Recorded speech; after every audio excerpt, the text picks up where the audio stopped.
Bismillahirrahmanirrahim. Qul huwallahu ahad, Allahus samad, lam yalid wa lam yulad, wa lam yakul lahu kufuwan ahad.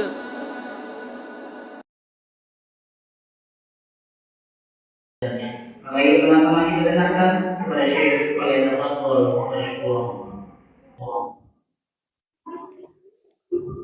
Sebelum saya mulai acara ini, ibu-ibu, kira-kira boleh saya minta tolong di saat saya ceramah jangan ada yang berbicara.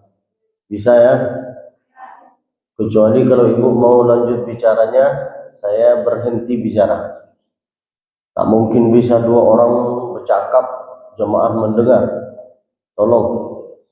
Bismillahirrahmanirrahim. Assalamualaikum warahmatullahi wabarakatuh. Hamidan syakiran lillah, salatan wa salaman ala rasulillah Muhammad ibn Abdillah wa ala alihi wa sahbihi wa mawala. Dalam bermula dengan bismillah, dilanjutkan dengan alhamdulillah. Salawat dan salam kepada Rasulullah, maka nikmat Allah semua sempurnalah sudah. As-sadat al-a'izza, hudurul kiram, al-mukarramin al-muhtaramin. Kepada yang terhormat, yang pertama yang membawa saya kemari, yaitu adalah Ustaz Muammar. Beliau pengantin baru.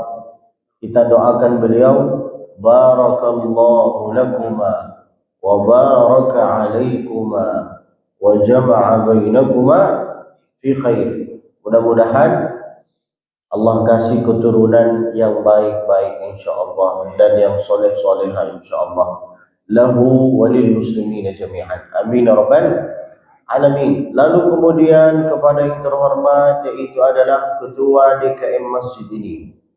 Siapa namanya Bapak? Yayat Supriyatna. Yayat Supriyatna. Masya Allah. Al-Ustaz Yayat apa Yahya? Yayat. Oh Yayat. Sehat selalu insya Allah. Panjang umurnya. Amin kan Pak? Amin. Ulang lagi. Sehat selalu. Amin. Panjang umur. Amin. Banyak amal. Amin. Banyak tanah. Amin. Banyak rezeki. Ibu-ibu banyak cincin. Amin. Banyak emas.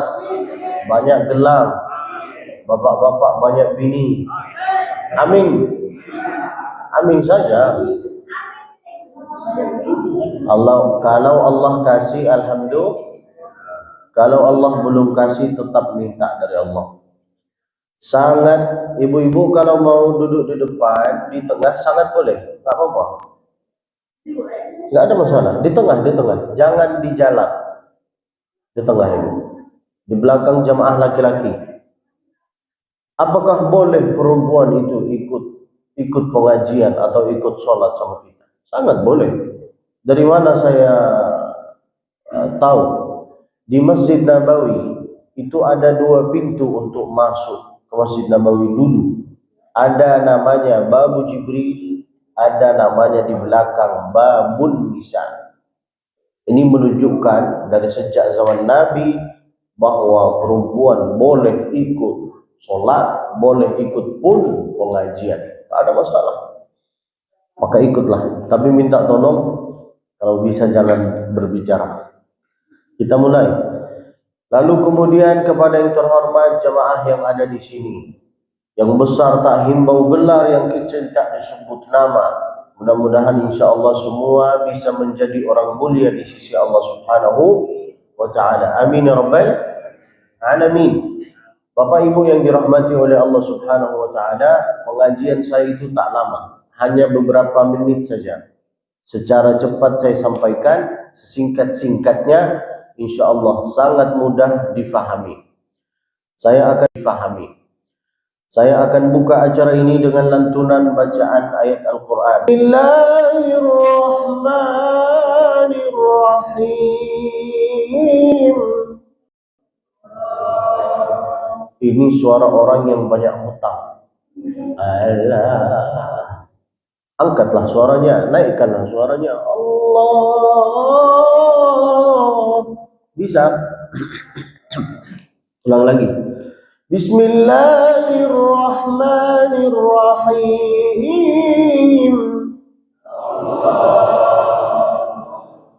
Itu terpaksa. Oh, itu mengusir hantu itu. Harus yang lembut.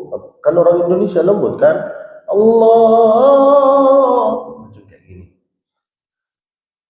Apa ayatnya saya lupa pula. Inna nahnu nazzalna 'alaikal Qur'ana tanzila.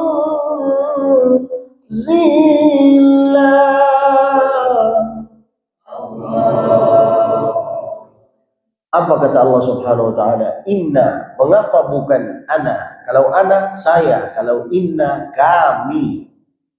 Bayangkan Allah tak sebut saya, kami. Inna nahnu nazzalna, menunjukkan bahwa ahli Quran itu orang mulia. Inna litta'zimi wal ijlal. Kira-kira siapa itu ahli Quran? Ahli Quran itu ada 4. Nanti Bapak Ibu tinggal milih mau jadi yang mana di antara 4, silahkan. Ahli Quran yang pertama, kun aliman, atau muta'alliman, atau mustami'an, atau muhibban, wa la takun khamisan fatuhla. Bisa jadi orang yang pertama, jadilah, yaitu adalah orang yang hafal Quran. Gimana cara menghafal Quran? Sangat mudah. Lebih mudah menghafal daripada menjaga. Sulit menjaga hafalan Quran, sangat sulit. Begitupun iman. Iman ini sulit dijaga. Begitupun sholat subuh. Sholat subuh ini mudah dilaksanakan, tapi istiqamah setiap hari itu sangat berat, sangat sulit. Menjaga itu lebih yang sulit. Pada intinya, saya mulai menghafal Quran dari usia 4 tahun. 4 tahun, 5 tahun, anak Upin-Ipin ini sudah mulai bercakap. Sudah bisa berbicara. Bah, mau main bah, mau jalan-jalan bah. Benar kan? Dari usia 4-5 tahun. Dan anak-anak ini, Upin-Ipin ini, masa-masa Upin-Ipinnya ini, otaknya masih, memori otaknya 500 giga. Bisa cepat nangkap, bisa cepat hafal. Kalau bapak ibu enggak menanamkan kepada otaknya mereka, yaitu adalah mendengar Al-Quran, maka akan mereka mendengar lagu-lagu TikTok. Enggak percaya sama saya tes di depan bapak. Coba guys, kita kerja sama guys. Bisa? Bisa enggak? Yuk. Kalau ada 9 nyawa apa janda? Haha. Yang hafal ibu-ibu, bukan cuma anak-anak. Ini menunjukkan, saya nyanyi ini bukan itu ya. Saya kasih contoh supaya anak ini, supaya bapak tahu bahwa kalau ingin menghafal Quran maka harus mendengar. Maka pertanyaan yang pertama dari Allah Subhanahu wa taala, innas sam'a, sesungguhnya pendengaran kamu itu apa? Bermula dari pendengaran. Saya aja baru berbicara dengan bahasa Indonesia ini, mulai lancar-lancar bahasa Indonesia ini baru 8 bulan. Kok bisa selancar-lancar ini? Karena saya setelah belajar lulus dari Makkah dan segalanya, saya lahir di Makkah, belajar di Makkah, besar di Makkah, keluarga di Makkah. Hanya saya sendiri yang ada di Indonesia. Pada intinya, belajar bahasa Indonesia ini dari mana? Dari sering mendengar ceramah bahasa Indonesia. Banyak penceramah Indonesia. Ambil yang baik, tinggalkan yang tidak baik. Hanya itu saja. Banyak ustaz. Ada Ustaz Abdul Somad, ada Ustaz Adi Hidayat, ada Ustaz Khalid Basalamah, ada Gus Baha, ada Gus Kautsar. Ambil yang baik, tinggalkan yang tidak baik. Hanya itu saja. Lalu kemudian pada intinya sering mendengar. Saya mulai sering mendengar dari usia 4 tahun. Dikasih pendengaran oleh ibu saya. Ibu saya itu bukan ustazah, bukan hafizah, bukan nyai. Maka di situ ada salah satu ungkapan yang sangat indah. Apa kata Imam Syafi'i? Ra'aitul ilma sahibuhu karim walau walladathu aba'un li'ab. Meskipun kita ini keturunan, bukan keturunan para kiai, tapi bisa menjadi seorang yang mulia. Kok bisa? Dengan apa? Dengan ilmu. Ra'aitul ilma sahibuhu karim. Meskipun bukan keturunan kiai, bisa menjadi orang mulia. Dengan apa? Dengan ilmu. Walau walladathu aba'un li'ab. Imam Syafi'i, siapa yang mendidik dia? Ibunya. Makanya dia menulis kitab besar, judulnya atau nama kitabnya Masya Allah, tabarakallah. Pada intinya ibu saya itu cerdas. Sambil masak dia ngaji. Bismillahirrahmanirrahim. Wadduha wallaili idza saja. Sambil masak nyicip. Sambil sholawat dia cicip. Sallallahu ala Muhammad. Orang tua zaman dulu macam kayak gini. Beda dengan orang tua zaman sekarang. Kalau orang tua zaman sekarang sambil masak apa? Nyanyi. Contoh ya. Contoh supaya enak mendengar pengajian. Hamko se chura lo, dil mi hari zenu falo. Kata anaknya, kok bisa saya hafal lagu-lagu macam kayak gini? Untuk bahan ceramah. Gak bisa, saya terlalu serius. Kalau terlalu serius dalam ceramah, nanti kata jamaah, aduh, sudah hari libur, ini sudah terlalu serius. Benar kan Pak? Orang tua rumah zaman dulu, dari maghrib ke isya ada suara macam kayak gini. Fathah alif kasra'i alif dhamma ba fathah ba fathah ba kasra bi ba dhamma bu ba bu. Rumah orang tua zaman dulu dari maghrib ke isya, TV dimatikan. Orang tua zaman dulu itu ngasih contoh, bukan nyuruh-nyuruh. Beda dengan orang tua zaman sekarang. Ngaji kau, ngaji. Sholat. Sedangkan ibunya buka Shopee. Nyuruh anaknya ngaji. Ayahnya buka TikTok. Tengok cewek-cewek cantik. Kalau istrinya jauh, dia tengok cewek cantik. Tapi kalau istrinya agak mendekat, Fasubhanalladzi biyadihi malakutu kulli syai'in wa ilaihi turja'un. Benar kan Pak? Dari mana saya tahu? Saya pelakunya. Kita ini manusia. Manusia ini sifatnya dua. Kadang malaikat, kadang setan. Lebih banyak kira-kira kita ini malaikatnya apa setannya? Alhamdulillah. Dari Makkah ke Jakarta, dari Jakarta ke Bandung, dari Bandung ke Subang. Baru kali ini saya bisa jumpa sama setan di Subang. Assalamualaikum setan. Kumaha damang atau semang. Jangan bawa perasaan. Biasa wae. Santai aja. Kenapa Ibu? Baru kali ini lihat orang ganteng apa? Bercandalah. Kasih contoh, orang tua zaman dulu itu tak nyuruh sholat, nggak nyuruh ngaji. Kasih contoh, ayah saya sampai sekarang, meskipun saya ini suka isi pengajian, ayah saya kadang-kadang nelpon saya dari Mekah. Assalamualaikum, waalaikumsalam. Sudah sholat kau? Bayangkan. Sudah ngaji kau? Bayangkan. Meskipun saya ini suka isi pengajian, sampai sekarang dia itu suka nelpon. Menunjukkan apa? Bahwa saya masih anak kecil di mata orang tua. Sekarang banyak abang-abang. Mentang-mentang punya anak, kurang ajarlah dia sama orang tua.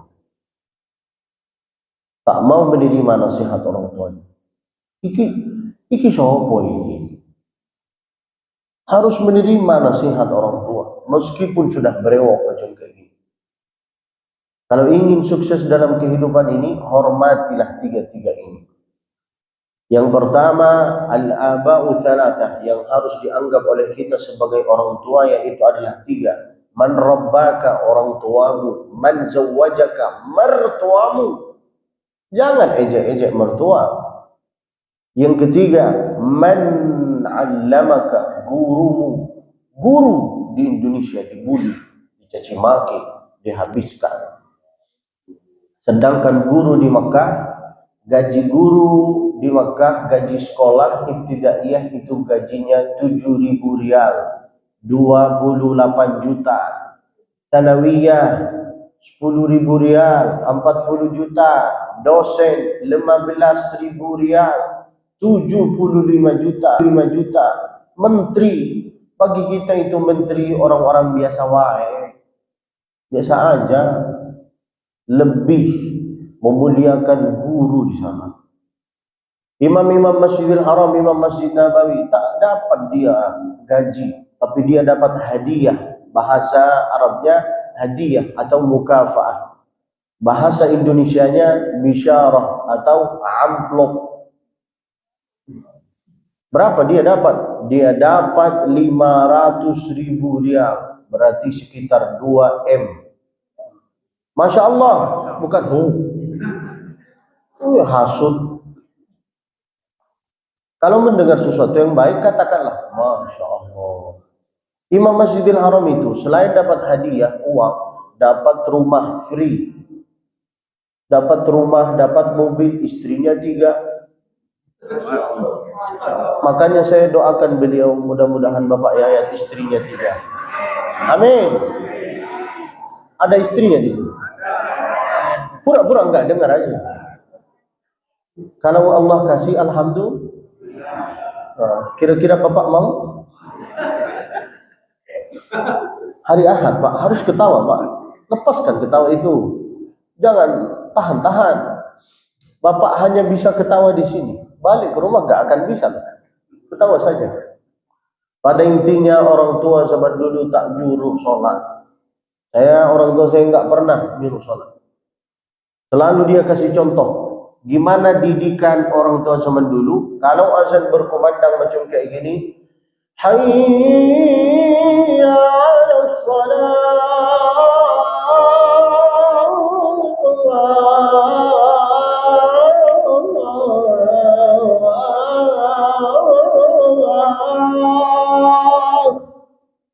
Kalau azan berkumandang macam kayak gini, apa kata ayah saya?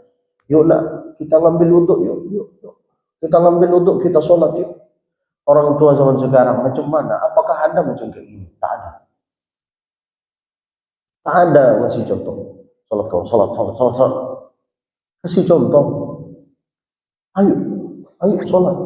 Ayo ngaji. Begitupun jangan nyuruh anak ngaji. Wa kaifa yastaqimu adh-dhillu wal 'udu a'waju.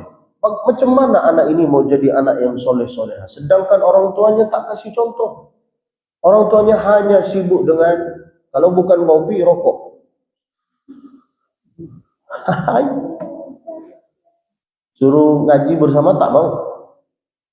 Orang tua zaman dulu ngaji bersama dengan anak. Ayo nak, dari maghrib ke isya, TV dimatikan, wifi dimatikan, HP dimatikan. HP nih dimatikan. Lalu dia ngaji dengan anak. Bismillahirrahmanirrahim. Idza waqa'atil waqi'ah. Lanjutna. Laisa liwaqa'atiha kadhibah. Lanjutna. Khafidatur rafi'ah. Lanjutna. Idza rujjatil ardu rajja. Kalau ngaji Pak, kalau ngaji Ibu, mulut ini jangan dibuka melebihi jari ini. Ini lihat. Qul ya ayyuhal kafirun. Jangan terlalu buka, jangan terlalu pelit. La, banyak juga. Jangan terlalu buka, jangan terlalu pelit juga. La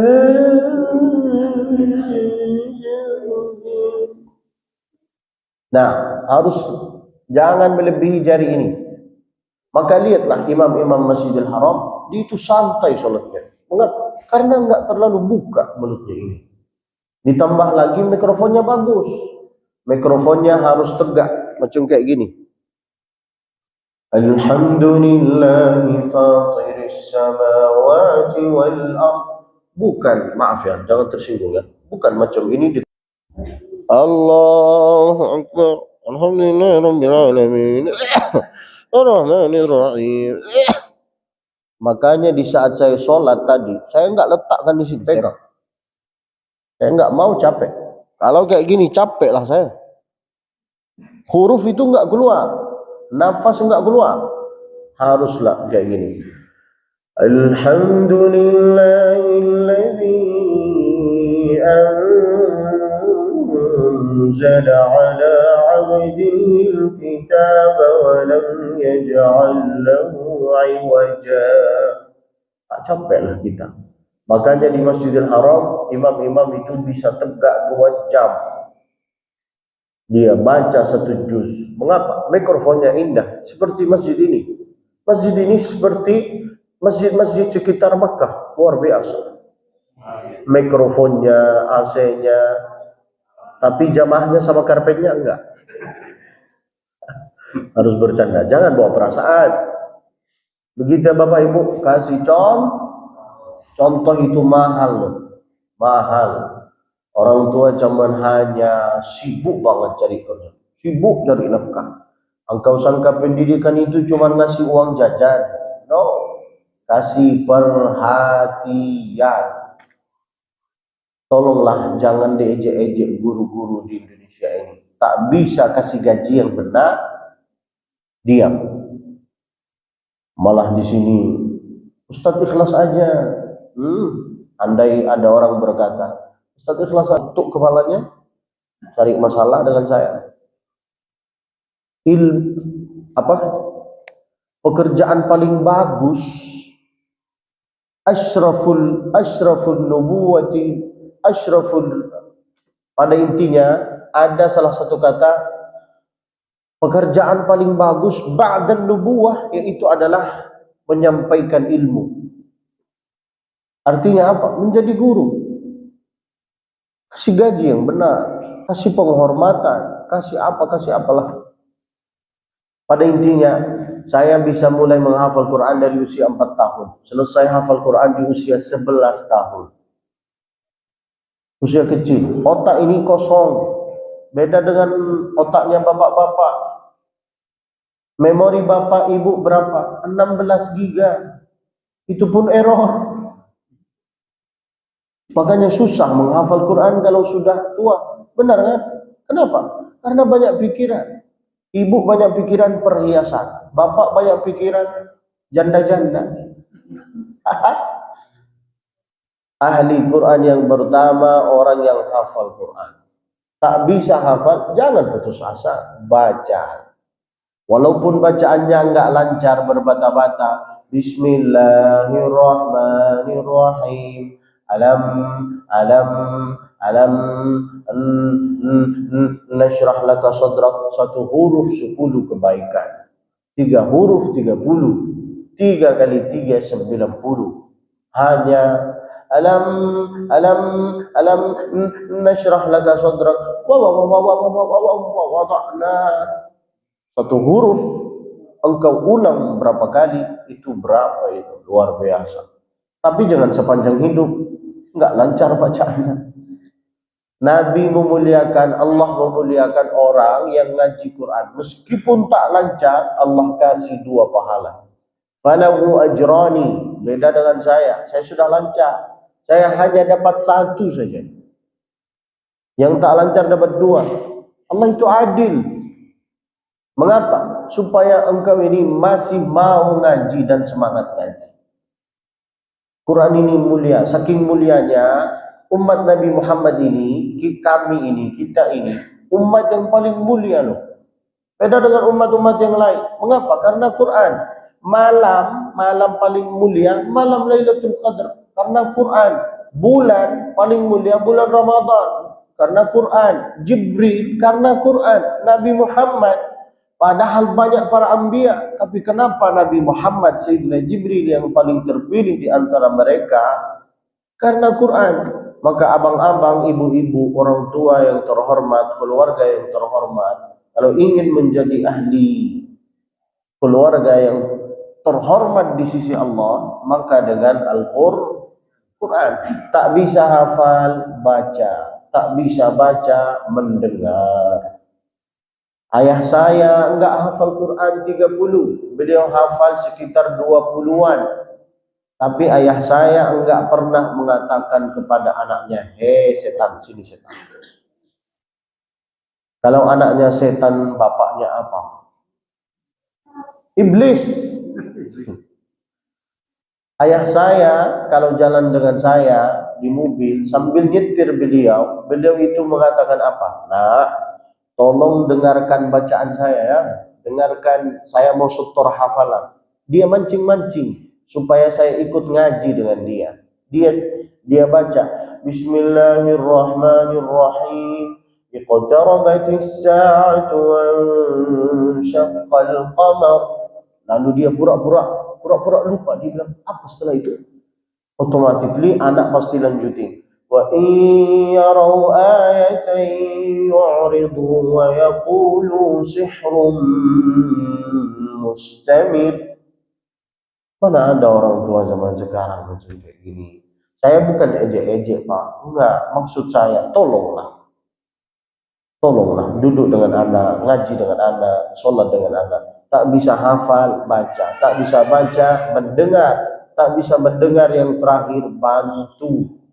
Kalau ada program pondok pesantren, rumah tahfiz, bantu dengan kemampuan masing-masing.